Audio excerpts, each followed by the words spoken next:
আসসালামু আলাইকুম everyone, welcome back to my channel R K cooking studio.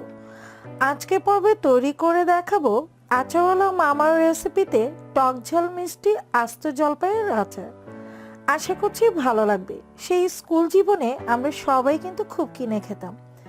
আশা করছি আমার আজকের রেসিপি দেখে সেই ছোট্টবেলার স্মৃতি একটু হলেও মনে পড়ে যাবে, আর রেসিপিটিও ভীষণ ভালো লাগবে। যদি ভালো লাগে তাহলে অবশ্যই একটা লাইক দিয়ে দিবেন।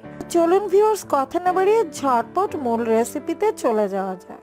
তো স্কুল গেটের আচারওয়ালা মামার রেসিপিতে টক ঝাল মিষ্টি আস্ত জলপাইয়ের আচার তৈরি করে নেওয়ার জন্য আমি প্রথমেই পাত্রে বেশ কিছু পরিমাণে পানি বসিয়ে দিয়েছি, আর পানিতে কিন্তু অলরেডি বলক চলে এসেছে। এবার আমি এতে জলপাইগুলো একটু ভাপিয়ে নিব। এখানে আমি প্রায় হাফ কেজি পরিমাণের জলপাই নিয়েছি, আর দেখতে পাচ্ছেন বেশ বড় বড় সাইজের জলপাই নিয়েছি। আর মামারা যেই আস্ত জলপাইয়ের আচারটা তৈরি করে সেই জলপাইগুলো কিন্তু বেশ বড় বড় হয়, সেই স্কুল জীবনে খেতাম। তো আজকে তৈরি করে নেওয়ার সময় কিন্তু সেই স্কুল জীবনের স্মৃতি অনেকটাই মনে পড়ে যাচ্ছে। তো দেখতে পাচ্ছেন আমি বেশ বড় বড় জলপাই নিয়েছি। আমার মনে আছে তখন আমরা এগুলো 2 টাকা পিস কিনে খেতাম। তো এবারে জলপাইগুলোকে একটু ভাপিয়ে নিব। আমি ঘড়ি ধরে জাস্ট 3 থেকে 4 মিনিট এই জলপাইগুলোকে গরম পানিতে ভাপিয়ে নিব। তো সাবধানে আমি এগুলোকে গরম পানিতে দিয়ে দিচ্ছি।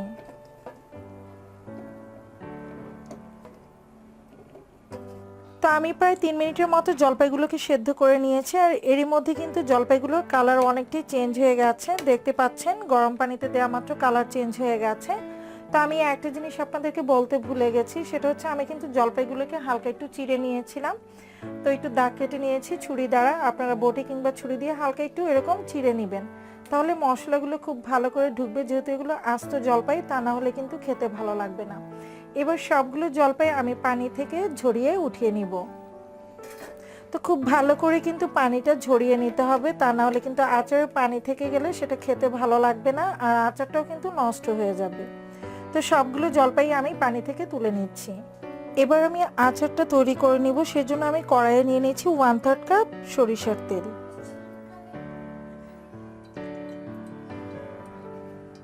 তো সরিষার তেলটা গরম হয়ে গেছে। এবার আমি গোটা যে জলপাইগুলো সেটা সাবধানে তেলের মধ্যে দিয়ে দিচ্ছি। তো পূর্বে থেকেই কিন্তু আমি এগুলোকে সেদ্ধ করে রেখেছিলাম। আপনারা দেখেছেন যে আমি সেদ্ধ করে নিয়ে খুব ভালো করে কিন্তু এটাকে পানি ঝরিয়ে নিয়েছি।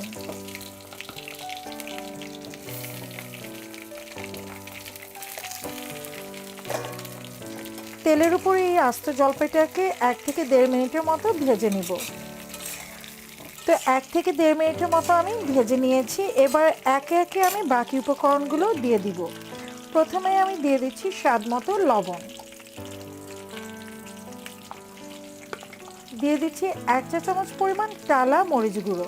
আমি শুকনো মরিচটাকে টেলে নিয়ে তারপর গুঁড়ো করে নিয়েছি, তবে ঝালটা আপনাদের পছন্দ মতো বাড়িয়ে বা কমিয়ে নিতে পারেন।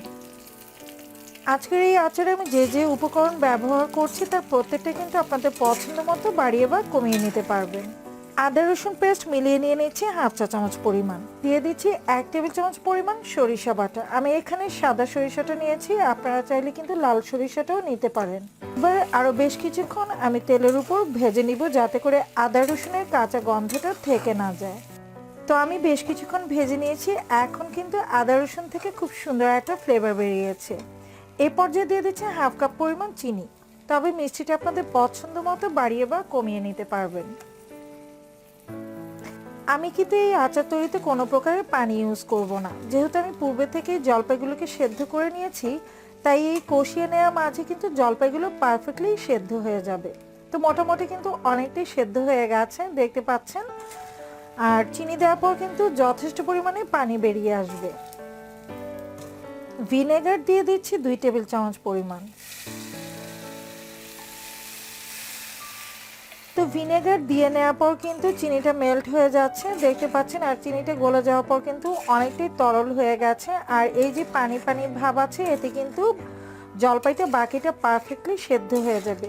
আর যেহেতু পূর্বে থেকে সেদ্ধ করে নেওয়া, তাই এই পর্যায়ে খুব বেশি সময় কিন্তু সেদ্ধ করারও প্রয়োজন হবে না। তো এই কষিয়ে নেওয়া মাঝে কিন্তু জলপাইগুলো পারফেক্টলি সেদ্ধ হয়ে যাবে।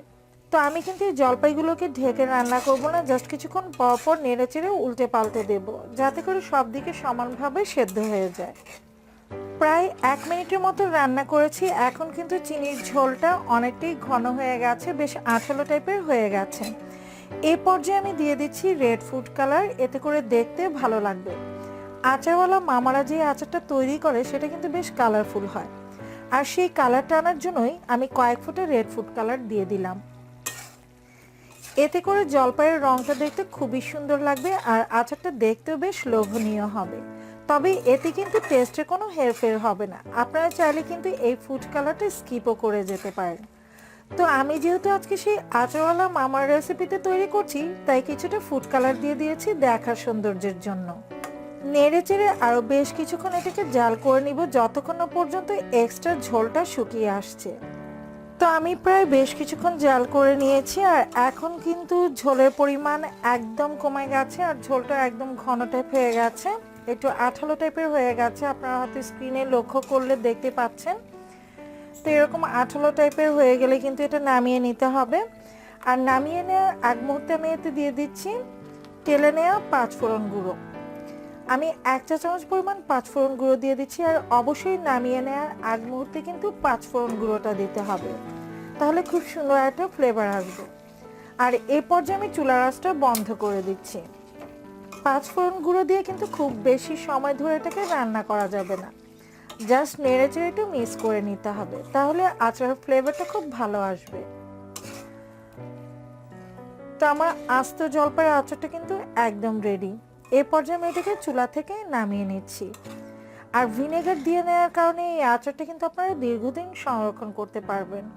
আশা করছি আমার আজকের রেসিপি ভালো লেগেছে। ভালো লেগে থাকলে অবশ্যই একটা লাইক দিয়ে দিবেন। আর হ্যাঁ, যারা এখন পর্যন্ত আমার চ্যানেলটিকে সাবস্ক্রাইব করেনি তাদের কাছে রিকোয়েস্ট রইল চ্যানেলটিকে সাবস্ক্রাইব করে পাশে থাকা বেল আইকনটা অন করে দেওয়া। এতে করে আমি যখনই কোনো নতুন ভিডিও আপলোড দিব আপনাদের সাথে সাথে তার নোটিফিকেশনটা পেয়ে যাবেন সবার আগে।